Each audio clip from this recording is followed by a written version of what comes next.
Good morning, students. Today is 5th September. So, happy Teachers' Day. Without students, a teacher is nothing. I am standing in front of the table and chair and making a video for you on this day, the Teachers' Day, 5th September. So, come to the topic. Today I am happy and I am going to make you happy that chapter 16 is going to end today. आज ये complete होने वाला है chapter 15, ठीक है। अब ये जो चैप्टर 15 कंप्लीट होने वाला है, इसमें एक लास्ट पार्ट बाकी बचा हुआ है. That last part is about the conformational isomerism. This is the last kind of isomerism which we have to study today, and this last type of isomerism in your 11th class also you have done in the form of conformation of ethane. Some structures we have to draw. These structures I will draw before you and some I have made on the board. Two examples are in your syllabus. First example is of ethane. मैंने भी नाम नहीं लिखा है board पर. पहला example ethane का है, दूसरा एग्जाम्पल साइक्लोहेक्सेन का है, ठीक है. दोनों एग्जाम्पल पढ़ने हैं. तो पहले इथेन वाले एग्जाम्पल और साइक्लोहेक्सेन वाले एग्जाम्पल पे जाने से पहले मैं तुम्हें बताती हूँ कि यहाँ पे हमें करना क्या है. बेसिकली हमें ये देखनी है कि मॉलिक्यूल की स्टेबिलिटी क्या है. Isomerism is with the same molecular formula but different structural formula और डिफरेंट अरेंजमेंट ऑफ एटम्स और group in the structure of the molecule. तो अब जो हम पढ़ रहे हैं this is the different arrangement of atoms और groups around the structure of the molecule. क्योंकि हमने केवल हाइड्रोकार्बन को कंसीडर किया है कॉन्फॉर्मेशनल आइसोमेरिज्म में. हाइड्रोकार्बन में कार्बन एंड हाइड्रोजन दो ही चीज प्रेजेंट होते हैं. इथेन का मैं फॉर्मूला लिख रही हूँ बोर्ड पर. C2H6 is the formula of ethane and C the common structure of ethane. Two carbons are bonded with a single bond and each carbon has 3 hydrogen atoms. Hydrogen, hydrogen, hydrogen, hydrogen, hydrogen और ठीक है. जैसा structure मैंने board पर बनाया ये एक symmetrical structure दिखाई दे रहा है बट प्रैक्टिकली ऐसा स्ट्रक्चर होता नहीं. ये बनाने वाला स्ट्रक्चर है. प्रैक्टिकली स्ट्रक्चर कैसा होता है जैसा इन दो साइंटिस्ट ने ऑब्जर्व किया था. एक sawhorse is the name of scientist, Newman is also the name of scientist. इन दोनों साइंटिस्ट ने जो स्ट्रक्चर्स ऑब्जर्व किए थे इनके कैसे ऑब्जर्व किए थे, किस एंगल से ऑब्जर्व किए थे, वो हमें यहाँ पर डिस्कस करना है. And one more important thing which structure is the stable one, ये भी हमें डिस्कस करना है. देखो इथेन का अगर मैं ये मानती हूँ that this is the carbon atom and this is another carbon atom. Both the carbon atoms are bonded with bond line. एक बॉन्ड लाइन दोनों के बीच में है. अब यहाँ पर ये मैंने हाइड्रोजन एटम लगाए जो ऊपर की तरफ दिखाई दे रहे. इसी तरह से तुम इमेजिन कर सकते हो क्योंकि मेरे पास दो ही मार्कर पेन है तो इमेजिन कर सकते हो कि इस तरह इथेन के मॉलिक्यूल में बॉन्डिंग लगी हुई होती है. ये दो हाइड्रोजन ऊपर की तरफ लगे हुए हैं और एक हाइड्रोजन ऐसे नीचे लगा हुआ होता है. यहाँ इस पिक्चर को देखो जो मैंने तुम्हें अभी बताया. ये दो हाइड्रोजन ऊपर लगे हुए हैं जो मैंने दोनों मार्कर दिखाए थे और ये तीसरा मार्कर जब दिखाया ये नीचे की तरफ लगा. Same is the situation on the other carbon atom. दूसरे कार्बन एटम पर भी सेम सिचुएशन है. ये दो हाइड्रोजन एटम ऊपर की तरफ लगे हुए हैं, ठीक है. या फिंगर से ज़्यादा हेल्पफुल होगा. दो हाइड्रोजन एटम ऊपर लगे हुए हैं और एक ये फिंगर तुम इकट्ठे सारे फिंगर एक बॉन्ड के बराबर मान लो कि ये एक बॉन्ड नीचे की तरफ लगा हुआ है. देखो ये एक बॉन्ड नीचे की तरफ है, दो ऊपर की तरफ. ये कौन सा स्ट्रक्चर है? दिस स्ट्रक्चर, ये वाला स्ट्रक्चर जिसमें दोनों हाइड्रोजन दोनों कार्बन पर ऊपर की तरफ लगे हुए हैं और एक एक हाइड्रोजन नीचे की तरफ लगा हुआ है. ये वाला स्ट्रक्चर. उसके बाद दूसरा स्ट्रक्चर बनाते हैं. दूसरे में वो उल्टा करना पड़ेगा. एक पर तो पोजीशन वही रहती है कार्बन की, कार्बन और हाइड्रोजन की वही, और दूसरे को उल्टी हो जाएगी. देखो ये दूसरे पर अपने दो बॉन्ड नीचे की तरफ आ गए, एक बॉन्ड ऊपर की तरफ आ गए. ये बात आई समझ में, ठीक है. अब ये वाला जो स्ट्रक्चर है this is called staggered conformer.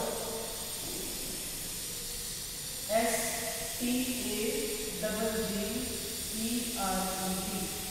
and this is called eclipse conformer. ठीक है. अच्छा कल मैंने तुम्हें एक चीज बताई थी कि जो टार्टरिक एसिड है, उसमें डी फॉर्म भी होती है, एल फॉर्म भी होती है, और डी और एल का मिक्सचर भी होता है। अब यहाँ पे भी हमें वही फाइंड आउट करना है कि मैंने लिख दी, दोनों स्ट्रक्चर तुम्हें बना के बता दिए कि ऐसे स्ट्रक्चर बने हुए होते हैं, एक्लिप्स फॉर्म बनी हुई होती है, स्टैगर्ड फॉर्म बनी हुई होती है, दोनों में से कौन सी एग्जिस्ट करती है, और अगर दोनों एग्जिस्ट करती है तो कितना कितना पार्ट एग्जिस्ट करता है, ठीक है, और दोनों में से स्टेबल कौन है और दोनों में डिफरेंस क्या है, ठीक है। अब देखो जो एक्लिप्स है, इस एक्लिप्स में अब बहुत ध्यान से देखना, इस तरफ अपने टोटल 4 हाइड्रोजन एटम लगे हुए, टोटल 4 बॉन्ड लगे हुए कार्बन के साथ, और इस डायरेक्शन में only 2 bond, just half the number of bond. यहाँ 4 है, यहाँ पर 2 है, यहाँ 4 हाइड्रोजन, यहाँ पर 2 हाइड्रोजन है। नंबर ऑफ बॉन्ड्स भी डिफरेंट हो गए, नंबर ऑफ हाइड्रोजन भी डिफरेंट हो गए। अब जब डिफरेंट हो जाएंगे तो स्टेबिलिटी आएगी नहीं। देखो मॉलिक्यूल में जहाँ ज़्यादा मॉलिक्यूलर मास होगा वो उसी साइड से झुक जाएगा नीचे की तरफ, तो ये मॉलिक्यूल यहाँ से झुक जाएगा और झुकने की वजह से रोटेट करना स्टार्ट कर देता है। देखो ये रोटेशन स्टार्ट होता है, ये अपना स्ट्रक्चर था, ये अपना ओरिजिनल स्ट्रक्चर था जो मैंने तुम्हें बताया, ये ओरिजिनल स्ट्रक्चर होता है इसमें। अब ये रोटेट करना कैसे स्टार्ट करेगा, ये ऐसे रोटेशन स्टार्ट होगा, रोटेट होके अपना ये वाला फॉर्म आ जाएगा, ये वाला स्ट्रक्चर आ जाएगा, ठीक है। और क्योंकि इस स्ट्रक्चर में बहुत ध्यान से देखो, इस स्ट्रक्चर में इक्वल डिस्ट्रीब्यूशन हुआ है नंबर ऑफ बॉन्ड्स का, इक्वल डिस्ट्रीब्यूशन हुआ है नंबर ऑफ एटॉमिक मास का, इक्वल डिस्ट्रीब्यूशन है। 2 हाइड्रोजन ऊपर की तरफ और 1 हाइड्रोजन नीचे की तरफ, ऊपर वाले कार्बन, नीचे वाले कार्बन पर 1 हाइड्रोजन ऊपर की तरफ, 2 हाइड्रोजन नीचे की तरफ, इक्वल डिस्ट्रीब्यूशन। इधर 2 इसके 2 से बैलेंस हुआ, इधर 1 इसके 1 से बैलेंस हुआ। ये बात क्लियर हुई, ठीक है। और इसमें कोई बैलेंस हमें नहीं दिखाई दे रहा, इसमें इम्बैलेंस दिखाई दे रहा है। तो ये स्ट्रक्चर धीरे धीरे एंगल बदलते बदलते ऐसे अपनी सिचुएशन थी ऐसे रोटेट करना स्टार्ट करेगा, और रोटेट करते करते अल्टीमेटली यहाँ पे आके रुक जाएगा, पूरा घूम जाएगा 180 डिग्री का एंगल, पूरा 180 डिग्री एंगल घूमने पर रोटेट होके ये यहाँ पे पहुँच जाए, ये वाली सिचुएशन आ जाती है। तो इन दोनों के बीच में देखो वो घूम भी रहा है, एग्जिस्ट भी कर रहा है, तो कुछ ना कुछ अमाउंट एनर्जी का उसके पास पहले से है, फिर वो घूम रहा है, तो घूमने में भी एनर्जी उसकी खर्च हो रही है, इसका मतलब ज़्यादा अमाउंट एनर्जी का उसके पास है, समझ सकते हो इस बात को। और लास्ट में जो अपना स्ट्रक्चर आता है उसको घूमने की जरूरत ही नहीं, because this is the stable structure, it means the energy is less. और केमिस्ट्री में मैंने तुम्हें लास्ट ईयर थर्मोडायनामिक्स में ये चीज़ बताई थी, अभी वापस उसी चीज़ को रिपीट कर रही हूँ कि केमिस्ट्री में इस यूनिवर्स में उन्हीं सिस्टम को स्टेबल माना जाता है जिनकी एनर्जी कम होती है। Least is the energy, most is the stability. तो इसका मतलब इसकी एनर्जी बहुत कम होगी इसके कंपेरिजन, ठीक है। इसमें मैं पहले मेंशन करती हूँ that it is the stable one, it is stable and it is unstable, ठीक है। एनर्जी डिफरेंस कितना है दोनों के बीच में, मैं यहाँ मेंशन करती हूँ दोनों का एनर्जी डिफरेंस 12.5 किलो जूल पर मोल, ये कैलकुलेटेड है। इथेन के दोनों स्ट्रक्चर्स के बीच में 12.5 किलो जूल पर मोल एनर्जी का डिफरेंस होता है। इतनी एनर्जी यूज करके एक्लिप्स्ड फॉर्म स्टैगर्ड फॉर्म में कन्वर्ट हो जाती है। और इसके अनस्टेबल होने का रीजन क्या है, ये जो मैंने तुम्हें बॉन्डिंग की हेल्प से समझाया, इसको हम साइंस की लैंग्वेज में बोलते हैं torsional strain. Because of the different number of bonds, different molecular mass, the structure will change, this structure will experience a kind of strain. एक तरह का स्ट्रेस कॉमन वर्ड है स्ट्रेन के लिए, जो साइंस में स्ट्रेन बोल रहे हैं, स्ट्रेन या स्ट्रेस एक्सपीरियंस करता है और उस स्ट्रेन या स्ट्रेस को रिलीज करके वो स्टैगर्ड फॉर्म में आ जाता है, स्टेबिलिटी गेन कर देता है। ये बात क्लियर हो गई। अच्छा बेटा, अब ऊपर भी मैंने 2 स्ट्रक्चर बनाए हैं, देखो ये न्यूमैन के प्रोडक्शन से, प्रोडक्शन से अपना मतलब है स्ट्रक्चर, ये न्यूमैन ने प्रोडक्ट किए थे दोनों स्ट्रक्चर। इन स्ट्रक्चर में न्यूमैन ने कैसे इन स्ट्रक्चर को ड्रॉ किया और इनसे ये अलग ही दिखाई दे रहे हैं, अलग क्यों अपीयर हो रहे हैं, उसका रीजन क्या है कि जो 100 वर्ड्स ने स्ट्रक्चर लिए थे वो अलोंग द बॉन्ड लाइन लिए थे। ये कार्बन के बीच की बॉन्ड लाइन हमें दिखाई दे रही थी, कार्बन को देखने को फोकस नहीं किया था उन्होंने, कार्बन इस तरफ था साइड में, एक दूसरा कार्बन इस साइड में था, उन्होंने बॉन्ड लाइन को देखा। और न्यूमैन ने बॉन्ड लाइन को नहीं देखा क्योंकि वो स्ट्रक्चर ऑलरेडी आ चुके थे, तो बॉन्ड लाइन को उन्होंने काम नहीं किया, उन्होंने अब कार्बन के ऊपर काम किया कि एक कार्बन को फोकस किया उन्होंने, तो एक कार्बन को फोकस करने पर उन्हें इस तरह का स्ट्रक्चर विजिबल हुआ। देखो ये स्ट्रक्चर, और मैं यहाँ भी ये 2 फिंगर ले रही हूँ, यहाँ भी 2 फिंगर। अगर तुम ध्यान से देख सकते हो तो जो 2 सामने वाली फिंगर है पीछे वाले फिंगर्स को ओवरलैप कर लेते हैं, ऑलमोस्ट ओवरलैप कर लेते हैं। ये तो हमें पता चल रहा है कि पीछे भी 2 फिंगर हैं, मतलब पीछे भी 2 बॉन्ड लगे हुए हैं, लेकिन वो दोनों बॉन्ड क्लियर विजिबल नहीं होंगे। देखो ये स्ट्रक्चर है, यही सेम स्ट्रक्चर, ये अपना कार्बन है, इस कार्बन पर ये सामने वाले बॉन्ड्स हैं, ये तीनों सामने वाले बॉन्ड, और ये बैक साइड वाले बॉन्ड। तो ऐसा लग रहा है कि सामने वाले बॉन्ड इन बैक साइड वाले बॉन्ड को ओवरलैप कर रहे हैं, जबकि ऐसा नहीं होता प्रैक्टिकली, क्योंकि हमने घुमा दिया उसको। बॉन्ड अपनी जगह लगे हुए होते हैं, कोई किसी को ओवरलैप नहीं कर रहा, डिस्टेंस ज़्यादा है, काफ़ी डिस्टेंस है दोनों के बीच में, बट वो अपीयरेंस ऐसी आती है, दिखाई ऐसा ही देता है। So this is the eclipsed form, eclipsed form. और इस फॉर्म को देखकर तुम अपने आप आइडिया लगा सकते हो कि अगर ये सिचुएशन है कि जगह लेने के लिए ये बॉन्ड इसकी जगह लेना चाहता है, ये बॉन्ड इसकी जगह लेना चाहता है, ये बॉन्ड इसकी जगह लेना चाहता है, अगर ये आपस में इनमें है बॉन्ड में जगह लेने के लिए, तो स्टेबिलिटी बिल्कुल नहीं आएगी, बिल्कुल स्टेबिलिटी नहीं आएगी। जैसे फॉर एग्जाम्पल अपनी क्लास में अगर झगड़ा चलता रहे तो पढ़ाई बिल्कुल नहीं होगी, तो यहाँ पे भी वही है, स्टेबिलिटी नहीं आने वाली इस स्ट्रक्चर में। फिर इस स्ट्रक्चर से इसमें स्टेबिलिटी आ जाती है, ये सामने वाले बॉन्ड को दिखाई देता है कि घूमेंगे, ये लड़ाई लड़ेंगे अपनी पोजीशन गेन करने के लिए, अपनी जगह पहुंचने के लिए लड़ाई लड़ेंगे, और अल्टीमेटली इनको ये पता चलेगा कि तुम्हारी जगह इनकी जगह नहीं है, तुम्हारी जगह यहाँ पे है, बीच में तुम्हारी जगह। ये 3 बॉन्ड बैक साइड वाले बॉन्ड बने हुए हैं, और ये 3 बॉन्ड सामने वाले बॉन्ड बने हुए हैं। So this is the staggered form of Newman projection.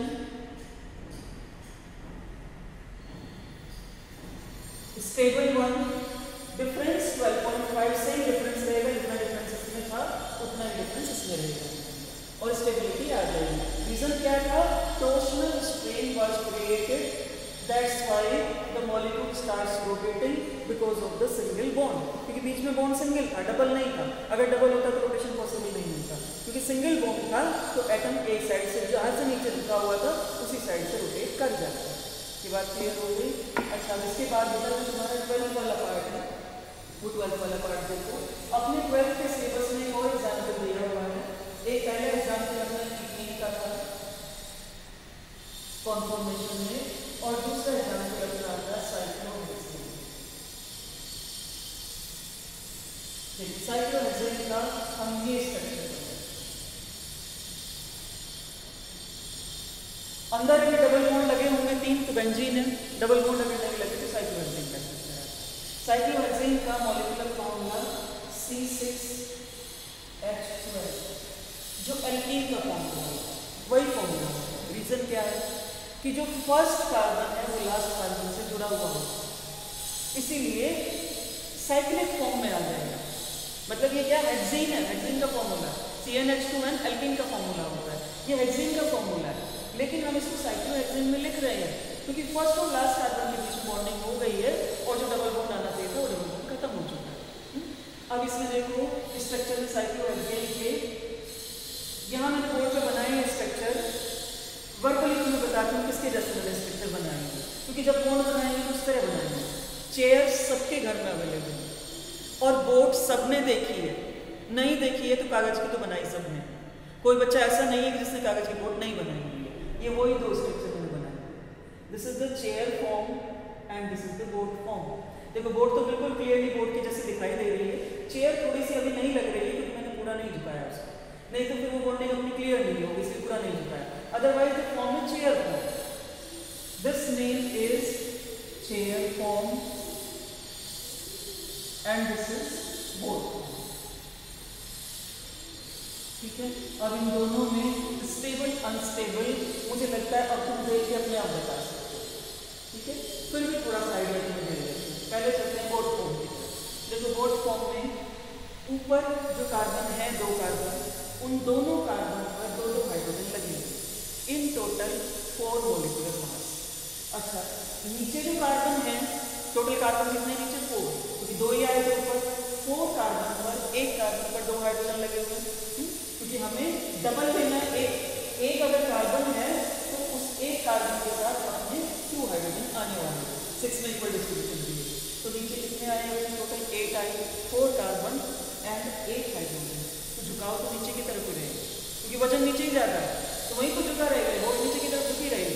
अब इस झुकने की वजह से प्रॉब्लम क्या होती है, देखो यहाँ पर झुकी, तो झुकने में क्या होगा कि ये नीचे गिरना शुरू हो जाएगा, ये ऐसे गिरेगा नीचे। तो ये स्ट्रक्चर था पहले, ये वाला स्ट्रक्चर था। अब ये जब यहाँ से झुकेगा तो वहाँ से थोड़ा बहुत झुकेगा नीचे की तरफ, तो झुकने में ये वाला स्ट्रक्चर आएगा, इस तरह से आ जाएगा और ये फिर अपनी चेयर की शेप ले लेगा, एक चेयर की शेप आ जाएगी। अब जो चेयर की शेप आ रही है ये तो मैंने अलग कर दिया क्योंकि ये अनस्टेबल फॉर्म है, this is the eclipsed form, और एक्लिप्स को तो हम मोस्ट अनस्टेबल मानते हैं। And this is the staggered form, ये नीचे भी स्टैगर्ड कर दीजिए, स्टैगर्ड और stable form, this is stable form, इसके नीचे लिख देते हैं ये इसी का स्ट्रक्चर है। बस यहाँ पे मैंने हाइड्रोजन को हाईलाइट किया हुआ है क्योंकि हाइड्रोजन को दो तरह का हाइड्रोजन माना जाता है, तो उसको हाईलाइट किया हुआ है। This is the stable form. अब पहले स्ट्रक्चर को डिस्कस करने से पहले तो मैं एनर्जी का डिफरेंस बता देती हूँ कितना होता है इसमें, 6 to 7 किलो कैलोरी पर मोल। ये कैलोरी में वैल्यू है, कम नहीं समझना है इसे, कैलोरी में वैल्यू है। अगर हम जूल में वैल्यू लेंगे, किलो जूल में वैल्यू लेंगे तो इससे बहुत ज़्यादा आएगा, 44 किलो जूल पर मोल। ये मैंने कैलोरी में लिखी है, 44 किलो जूल पर मोल। दोनों यूनिट में लिख सकते हो कितना डिफरेंस एनर्जी का दोनों स्ट्रक्चर में आया, मतलब इसको कितनी एनर्जी अपनी लूज करनी पड़ी इस स्ट्रक्चर में कन्वर्ट होने के लिए, इस स्टेबल फॉर्म में कन्वर्ट होने के लिए। देखो ऊपर हाइड्रोजन के डिस्कस नहीं करने क्योंकि ऊपर एक कार्बन के साथ मैंने दो हाइड्रोजन लगा दिए और तुम्हें भी ऐसे ही लगा दिया, ठीक है। इसकी शेप बनाओ, टोटल नंबर 6 कार्बन बनाओ, यहाँ से सेंटर से 1 स्टार्ट करते हैं। काउंटिंग को बता देते हैं कहाँ से स्टार्ट करेंगे। दिस इज 1 नंबर 1 2 3 4 5 एंड 6, यहाँ भी 1 से स्टार्ट करेंगे, 1 2 1 और 6 के बीच में बॉन्ड बताना है, 1 और 6 का बॉन्ड शो करना है, 1 2 3 4 5 एंड 6, 1 और 6 के बीच में क्लियर बॉन्ड मिला, ठीक है। अच्छा, अब इसके बाद और इस नीचे वाले स्ट्रक्चर पर, ये नीचे वाला स्ट्रक्चर अपना स्टेबल स्ट्रक्चर है, चेयर फॉर्म का स्ट्रक्चर है। एक रीजन तो स्टेबिलिटी का यही है कि इक्वल डिस्ट्रीब्यूशन है, नंबर ऑफ बॉन्ड्स का इक्वल डिस्ट्रीब्यूशन है, एटॉमिक मास का। और दूसरा रीजन एक और भी, जो हाइड्रोजन है वो हाइड्रोजन जिन बॉन्ड से जुड़े हुए हैं उन बॉन्ड को यहाँ दो कैटेगरी में डिवाइड किया है। एक्सियल बॉन्ड, मैंने यहाँ पे लिखा है एक्सियल बॉन्ड, और एक मैंने लिखा इक्वेटोरियल बॉन्ड्स। यहाँ अलग से वापस लिख देती हूँ, axial bonds and equatorial bonds.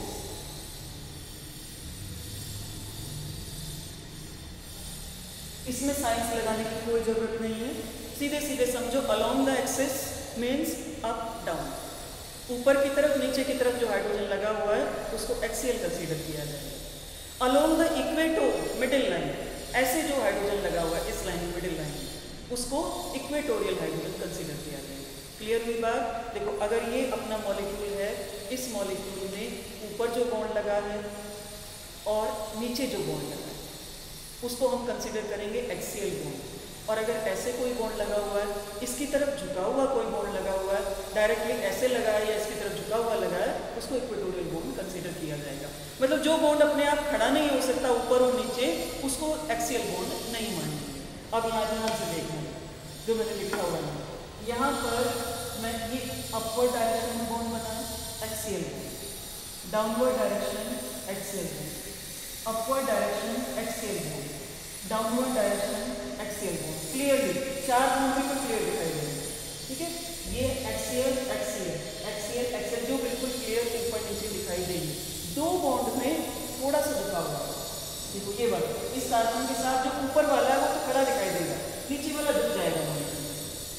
दूसरे कार्बन पर जो नीचे वाला है वो खड़ा दिखाई देगा बिल्कुल, और ऊपर वाला थोड़ा झुक जाएगा मॉलिक्यूल, ठीक है। तो टोटल कितने हो गए अपने? 1 2 3 4 5 6 एक्सियल बॉन्ड कितने हुए? नंबर कितना हुआ टोटल? H एक्सियल 6, ठीक है। अब इक्वेटोरियल, वैसे तो पता चल ही गया हमें, टोटल अपने 12 बॉन्ड्स हैं, उन 12 में से अगर 6 एक्सियल हो गए हैं तो इक्वेटोरियल 6 से ही होने हैं, लेकिन फिर भी काउंट कर लें। देखो जो प्योर इक्वेटोरियल बॉन्ड है 1 2 3 4 along the equator, middle line जो बॉन्ड है चारों के चारों, और जो मिडिल लाइन की तरफ अप डाउन पे, बट उनको मानना पड़ा। एक तो ये बॉन्ड और ये बॉन्ड नीचे की तरफ झुका, ये बॉन्ड ऊपर की तरफ झुका। इन टोटल 6 नंबर, 4 तो प्योर थे, जैसे वहाँ पे 4 प्योर थे, ऐसे यहाँ 4 प्योर थे, ठीक है। तो टोटल नंबर 6 आया इक्विटोरियल बॉन्ड, ठीक है। This is also one of the reason for the chair form to be stabilise.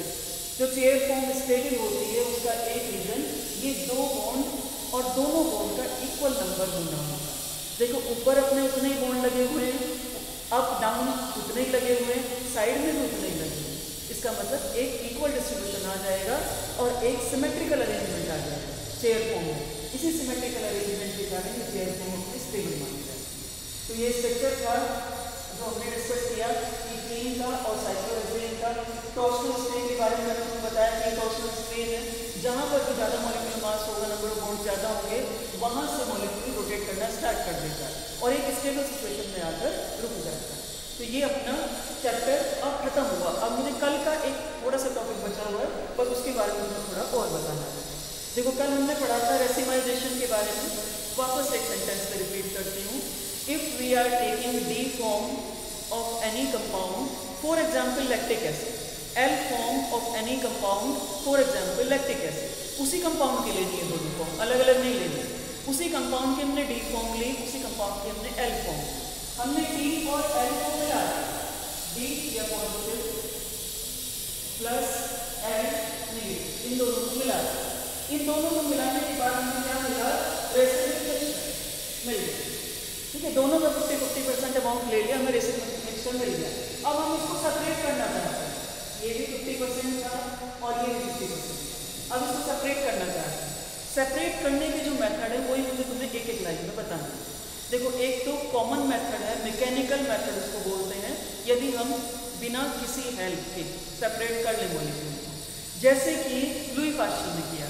उन्होंने क्या किया था, सोडियम अमोनियम टार्ट्रेट का जब उन्हें पता लगा कि डी और फॉर्म एल फॉर्म एग्जिस्ट करती हैं, तो उन्होंने उसको क्रिस्टलाइज कर दिया, हीट कर दिया। हीट करके क्रिस्टल बन गए मॉलिक्यूल के, और क्रिस्टल बनने पर उन्हें पता लगा कि जो एक फॉर्म है वो तो जल्दी क्रिस्टल बना रही है, जो दूसरी फॉर्म है वो क्रिस्टल बनाती नहीं है या तो, और बनाती भी है तो बहुत देर बाद क्रिस्टल जाके बनाती है। तो दोनों फॉर्म अलग अलग हो गई अपनी। इस मेथड को हम बोलते हैं मैकेनिकल मेथड, जो कि लुई पास्चर ने फॉलो किया, मैकेनिकल मेथड। दूसरा मेथड, अब हम क्या करें कि डी फॉर्म और एल फॉर्म दोनों को हम स्टडी कर चुके हैं, लुई पास्चर ने भी स्टडी कर लिया था। स्टडी करने के बाद हम उनकी सारी प्रॉपर्टी जान चुके हैं। हमें ये पता है कि इसमें थोड़ा सा एसिडिक पार्ट है, लैक्टिक एसिड प्योरली एसिडिक है नेचर में लैक्टिक एसिड, ठीक है। अगर कोई अमाइन का अपना डी और एल वाला फॉर्म होगा तो वो बेसिक होगा नेचर, मतलब हमें कंपाउंड के बारे में पता है पूरी तरह से कि वो एसिडिक है या बेसिक है, उसके बारे में पूरी तरह से पता है। तो कोई अगर एसिडिक कंपाउंड है डी एल फॉर्म वाला, मिक्सचर बन चुका है एसिडिक मिक्सचर, अगर हम उसमें बेस डाल देंगे तो उस बेस में डी और एल दोनों साथ साथ रिएक्ट नहीं करेंगे, रिएक्ट तो करेंगे लेकिन दोनों सेम रेट से रिएक्ट नहीं करेंगे, ठीक है। और अगर कोई बेसिक कंपाउंड है उसमें हम थोड़ा एसिड मिला देंगे, HCl मिला देंगे, कोई दूसरा एसिड मिला देंगे, तो भी वही सिचुएशन आएगी कि डी फॉर्म अलग रेट से रिएक्ट करेगी और एल फॉर्म अलग रेट से रिएक्ट करेगी। जब दोनों अलग अलग रिएक्ट करेंगे तो अलग अलग टाइम पे हमें मिलेंगे कंपाउंड, जो सॉल्ट मिलेंगे वो अलग अलग टाइम पे मिलेंगे। तो इस मेथड को हम बोलते हैं केमिकल मेथड, क्योंकि यहाँ पर हमने एक केमिकल सब्सटेंस ऐड किया है। केमिकल में एसिड ऐड किया जा सकता है या फिर बेस ऐड किया जा सकता है, depending on the nature of the acidic mixture. उसके बाद आता है बेटा, कुछ बायोलॉजिकल ऑर्गेनिज्म भी ऐसे होते हैं जो हमें सेपरेशन में हेल्प कर देते हैं। जैसे फॉर एग्जाम्पल यीस्ट, अगर यीस्ट को डाला जाए लैक्टिक एसिड के अंदर, लैक्टिक एसिड समझ रहे हो, दूध की दही बन गई और उसके अंदर यीस्ट प्रेजेंट है, कहाँ से, हमने नहीं मिलाया, कहाँ से, एनवायरनमेंट में प्रेजेंट है यीस्ट के स्पोर्स प्रेजेंट है एनवायरनमेंट में, उसके अंदर मिल गया अपने आप, वो क्या करेगा, लैक्टिक एसिड की एक फॉर्म को तो डिकम्पोज कर देगा, दही में से पानी निकलना शुरू हो जाएगा, और दूसरी फॉर्म को डिकम्पोज नहीं कर पाएगा, दही बनी रहेगी ऐसे। और ये प्रैक्टिकल एग्जाम्पल तुम देख सकते हो कि जब दही बनी हुई होती है, थोड़ा अगर लंबे टाइम रखी रहे तो उसका जो कर्डी पार्ट है वो एक साथ हो जाता है, जो वाटरी पार्ट है वो एक साथ हो जाता है, अलग हो जाता है वाटरी पार्ट, ठीक है। ये रीज़न क्या है कि यीस्ट एक फॉर्म को डिकम्पोज करता है, दूसरी फॉर्म को डिकम्पोज नहीं करता है।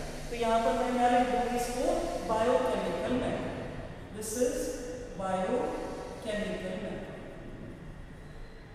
अच्छा, अब चौथा पार्ट आता है अपना, जो लास्ट ईयर तुमने पढ़ा था, क्रोमेटोग्राफिक सेपरेशन।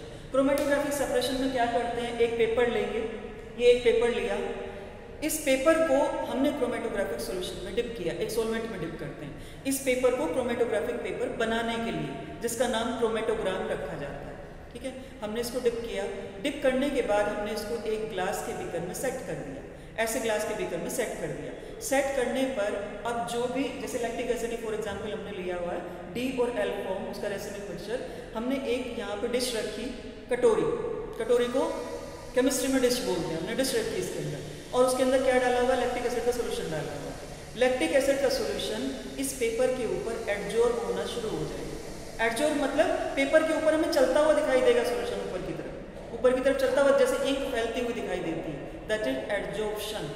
क्योंकि इंक, अगर जो इंक पेन होते हैं, अगर पेपर के ऊपर चला रहे हैं, कभी पेन खराब हो जाए, इंक ज़्यादा निकल जाए, पेपर के ऊपर फैलती हुई हमें क्लियरली दिखाई देती है। वही सेम इंसिडेंट यहाँ पर होगा, लैक्टिक एसिड ऊपर मूव करता हुआ हमें दिखाई देगा। दिखाई देने में D फॉर्म फॉर एग्जाम्पल ज़्यादा जल्दी एडजॉर्ब होती है, तो यहाँ पर रुक जाएगी। L फॉर्म थोड़ा देर में एडजॉर्ब होती है, उसको थोड़ा ज़्यादा चलना पड़ेगा, यहाँ जाकर। समझ में आई ये बात? ऐसे अपने पास पेपर था, और इस पेपर के ऊपर मैं यहाँ डायग्राम बना के बता रही हूँ, ये पेपर था अपना, इस पेपर के ऊपर एक फॉर्म अपनी यहाँ हुई और एक फॉर्म अपनी, ठीक है। एक और इम्पॉर्टेंट चीज़, क्योंकि क्रोमेटोग्राफी में बोल रही हूँ, कलर आएगा, तो जो सॉल्वेंट हमने मिलाया हुआ है, उस सॉल्वेंट इस सॉल्यूशन के साथ कलर जरूर देगा, और दोनों का डिफरेंट कलर है, उस डिफरेंट कलर से हम दोनों को आइसोलेट कर सकते हैं, सेपरेट कर सकते हैं। तो ये कुछ मेथड थे रेसिमिक मिक्सचर को सेपरेट करके वापस से D और L फॉर्म में कन्वर्ट करते हैं, क्रोमेटोग्राफिक सेपरेशन। हाँ, वन मोर इंस्ट्रक्शन बेटा, the chapter is over now. अब जो अगला चैप्टर हम लेंगे, तो मैं इनऑर्गेनिक केमिस्ट्री से एक चैप्टर लूँगी अभी। ऑर्गेनिक अभी नहीं टच करना चाह रही हूँ मैं, क्योंकि ऑर्गेनिक में इतनी सारे रिएक्शंस हैं, मैं बोर्ड पे लिखती चली जाऊँगी, ना तो क्लैरिटी है, और क्लैरिटी ना होने के साथ साथ तुम्हें समझ में नहीं आने वाली रिएक्शन। तो मैं पूरी कोशिश कर रही हूँ कि ऑर्गेनिक को तब रखूँ कि जब तुम लोग सामने बैठे हुए, ठीक है। तो उससे अब इनऑर्गेनिक अब लेना स्टार्ट कर दूँगी, क्योंकि जो जनरल चैप्टर थे वो खत्म हो गए। एक केमिस्ट्री इन एवरीडे लाइफ जरूर बचा हुआ है, तो बीच में उस चैप्टर को डाल लेंगे जब कभी हमें लगेगा कि अब ऑर्गेनिक बहुत ज़्यादा हो गई है। ये ऑर्गेनिक के चैप्टर में कॉमन केमिस्ट्री बोलते हैं वैसे ना, जनरल केमिस्ट्री, लेकिन फिर भी ऑर्गेनिक वाला पार्ट आता है इसमें, तो अब इनऑर्गेनिक ले लेते हैं। उसके बाद जब लगेगा कि थोड़ा ज़्यादा हो गई है इनऑर्गेनिक केमिस्ट्री, फिर एक लास्ट वाला chapter chemistry in everyday life, उसको डाल देंगे जनरल चैप्टर को। अच्छा, अब एक इंस्ट्रक्शन बस मेरी यही है तुम्हें, कि जो भी तुमने ये पढ़ा है वीडियो की हेल्प से, उसके नोट्स जरूर बनाते रहना, and once in a week you can come by taking permission. Message कर दो मेरे नंबर पे, और परमिशन लेके तुम आ सकते हो नोटबुक चेक कराने के लिए, कोई डाउट है तो उसको क्लियर करने के लिए, ठीक है। मैं पूरी कोशिश करूँगी अभी इस कमिंग वीक में मीटिंग अरेंज करने की भी कोशिश करूँगी, कि एक बार मीटिंग अरेंज हो जाए तो मीटिंग अरेंज होकर हर बच्चे से बात हो जाएगी।